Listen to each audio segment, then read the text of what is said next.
Leidel Ramos por acá. Ayer hice, antes de acostarme, un videito, como casi siempre lo dejo pendiente para subirlo el otro día por la mañana. Y este tema del bloqueo o del embargo es, yo diría que el talón de Aquiles de nosotros los cubanos. Es la palabra que nos ha tenido divididos por mucho tiempo.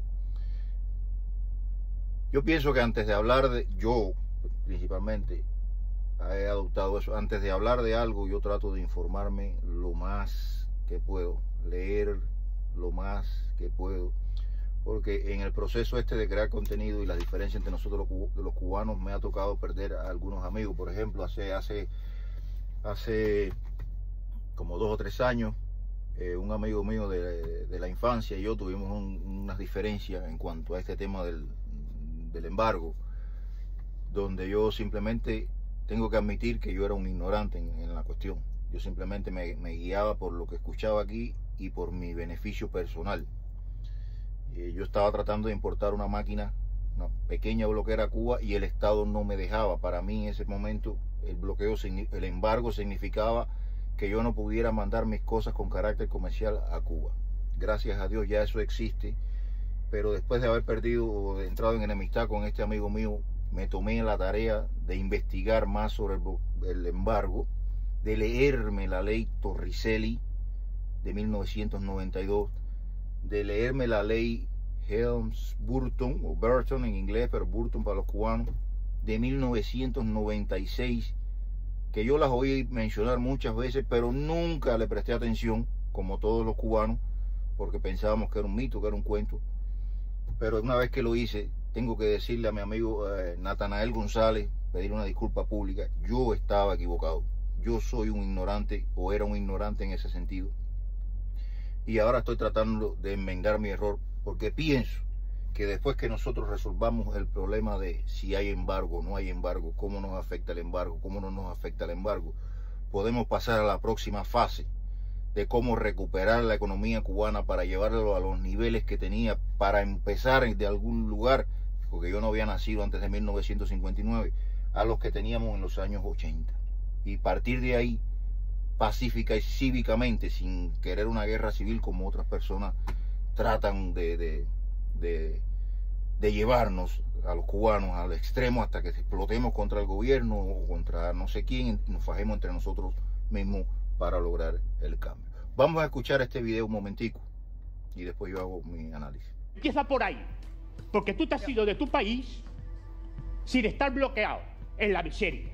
Exactamente lo mismo que hizo mi abuelo cuando fue para ahí. Exacto, lo mismo. Igual. Y tampoco estábamos bloqueados en España. Tampoco. Cuba, cuando no estaba bloqueada, que tenía comercios con el bloque soviético, era el país más rico de toda América, incluyendo Estados Unidos. Con entonces, los casinos, sí, claro. Entonces ahora el problema es que tus amigos, a los que tú defiendes y vienes aquí a defender, la tienes bloqueada. Por lo tanto, tú te has ido de un país, amigo, durante muchos años, de los que tú defiendes, y te has tenido que ir, igual que mucha gente argentina, porque moríais de hambre y teníais muchos problemas allí. En cambio, en Cuba, el problema viene desde que está bloqueada. Punto. Se acabó el tema.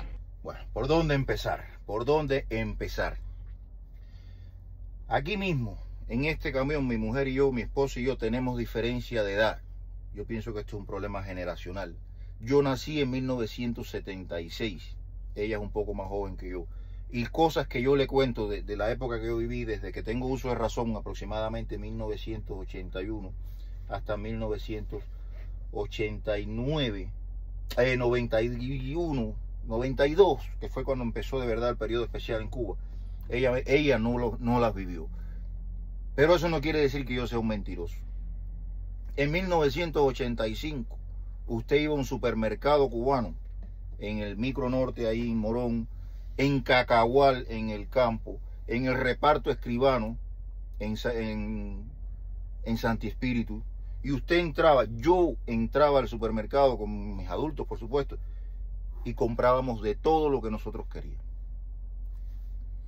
Habían productos en aquella época, 1980 y pico, que eran normados. Por ejemplo, usted iba y compraba sus 5 libras de arroz, sus X libras de frijoles, su pedazo de pan, pero habían productos que estaban por venta libre.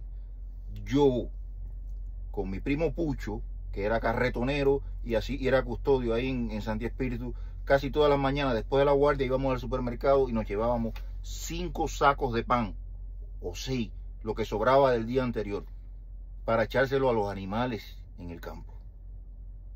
Para que tengan una idea, para no extenderme en ese tema. La salud en Cuba, en esa época que yo viví, no tenía nada que envidiarle a ningún país que ahora yo conozco, porque yo he estado en Argentina. La educación no tenía nada que envidiarle a ningún país, sobre todo aquí en Estados Unidos. Esas son las cosas que yo puedo hablar. Lo que yo no puedo hablar, yo nunca estuve en la Unión Soviética. Yo no sé cómo funcionaba la Unión Soviética, pero de Cuba y comparándola con Estados Unidos, que yo vivo aquí ahora, yo tengo algo que conversar. Y me gustaría empezar. Aquí hay un amigo que me dice que Cuba era satélite nada más de la Unión Soviética. Es posible, como mismo lo era Turquía de Estados Unidos. Ahora usted va a ver los beneficios que recibió Turquía, ¿verdad?, por ser satélite y permitir que Estados Unidos instalara misiles balísticos ahí en 1960 y la que recibió Cuba a cambio. Porque hay que estar claro, Cuba perdió a un socio comercial importante. Muchos de ustedes no saben ni lo que significa el CAME, Consejo de Ayuda Mutua Económica, que era la parte que se encargaba de la ayuda económica entre todos esos países del bloque socialista. Estados Unidos, Cuba toda la vida ha sido un país agrícola. La agricultura ha sido la primera fuente de ingresos del país, ya sea privada o estatal, es la misma cosa, porque una empresa es una empresa, así sea privada o estatal. La función es la misma, producir bienes y servicios para satisfacer las demandas de la sociedad. Que la estatal sea menos eficiente que la privada no significa que no sea de igual manera una empresa. Cuba dependía de la venta del azúcar. Desde que se independizó de España hasta que el azúcar dejó de valer en el mercado internacional. Hay una persecución financiera que no le permite a Cuba vender sus productos como debería. Por ejemplo, de los 6 millones de toneladas de azúcar que producía Cuba antes de 1959, 4 estaban destinados a los Estados Unidos, porque era el mayor socio comercial que tenía Cuba. Las otras 2 para Europa, para donde se vendiera. A cambio de Estados Unidos para Cuba se importaba todo lo que se necesitara, automóviles, maquinaria, etc. Muchos dicen, Cuba era un país rico antes de 1959. Si Cuba hubiera sido un país rico antes de 1959, la gente no hubieran gritado, no hubieran pedido a gritos una revolución. Si Cuba hubiera sido un país rico antes de 1959, los campesinos no vivieran en bohíos de palma, de tabla de palma y techo de guano. No hubieran tenido letrinas en vez de baños con agua corriente. Había cierto grado de riqueza y prosperidad. Eso no se puede negar. Hay que ser una persona totalmente inculta para negar que en Cuba el mayor productor de azúcar de caña del mundo en aquella época, que producía una cuota específica para el mercado de Estados Unidos, que se le compraba a precio preferencial, ¿verdad? Es ser muy, muy ignorante para no pensar que de ese dinero se revirtiera en riqueza en la sociedad. Pero al triunfar la revolución